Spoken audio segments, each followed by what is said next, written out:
మీరెక్కడ, దైవజనురాలు ఎక్కడ? మీరు ఎన్ని రకాల తిప్పలు పడితే వారి ఇరువురికి సాట్ అవుతారు.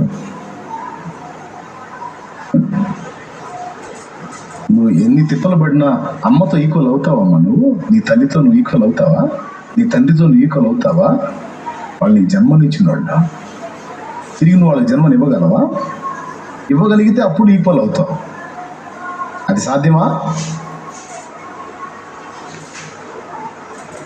నీ తల్లిదండ్రులతో నువ్వు ఎప్పుడు ఈక్వల్ కావు. దేవుడి తర్వాత నీకు పైనుంది వాళ్ళే. ఆత్మీయ తల్లిదండ్రి కూడా అంతే. దేవుడి తర్వాత దేవుడు అందరికంటే పైన ఉన్నాడు. ఆయన తర్వాత నీకు ఆత్మీయ తల్లిదండ్రులు. వాళ్ళని ఇబ్బంది పెట్టి, వాళ్ళని తృణీకరించి, వాళ్ళ మీద తిరస్కారం చూపి నువ్వు తోకలాగా ఎగిరిపడితే ఎంతకాలం ఎగిరిపడతావు? ఒక రోజుకు చల్లారుతావు. చివరికి తిరిగి చూస్తే నువ్వు నష్టపోయి ఉంటావు. కానీ ఆత్మీయ నాయకుడికి, నాయకురాలికి ఏం కాదు. నువ్వు పోతే నీలాంటి వాళ్ళు 14 మందిని దేవుడు జోడిస్తాడు.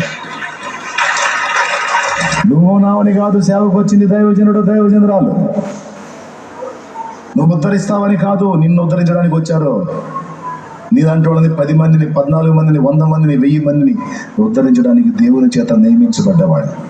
గర్వపడేటప్పుడు మనం ఎవరి మీద తిరుగుబడుతున్నాం, మనం ఎవరి గురించి వ్యతిరేకంగా మాట్లాడుతున్నాం, ఆ వ్యక్తులు ఎవరు, వాళ్ళ స్థాయి ఏంటి, మన స్థాయి ఏంటి, వాళ్ళకి దేవుడు ఇచ్చిన స్థానం ఏంటి, మన స్థానం ఏంటి అనేది కొంచెం ఎరిగి ప్రవర్తించాలి.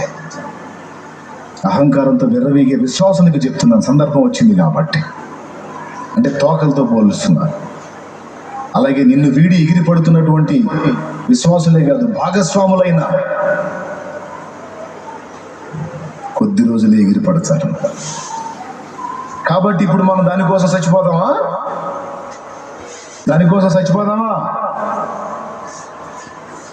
వాక తెగింది, పోయింది, మళ్ళీ గంభీరంగా వెళ్ళాలి. నిన్ను మోసం చేసి వెళ్ళిపోయిందా? చచ్చిపోతావు తమ్ముడా. ఇంకెందుకన్నా బతికేది? నేను అయిపోయింది, నా పరువంతా రోడ్డును పడింది, నా బతికే శూన్యం అయిపోయింది. ఎందుకు ఈ చెప్తున్నానంటే పదే నా దగ్గరకు వస్తున్నాయి ఈ విషయాలు, అందుకని చెప్తున్నాను. చావు కరెక్ట్ కాదు తమ్ముడు. నిలబడు. నీకు మళ్ళా లైఫ్ ఇస్తాడు దేవుడు.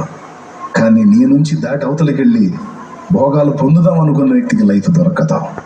ఎందుకంటే పాపం ఎప్పుడు చేసేది మోసమే.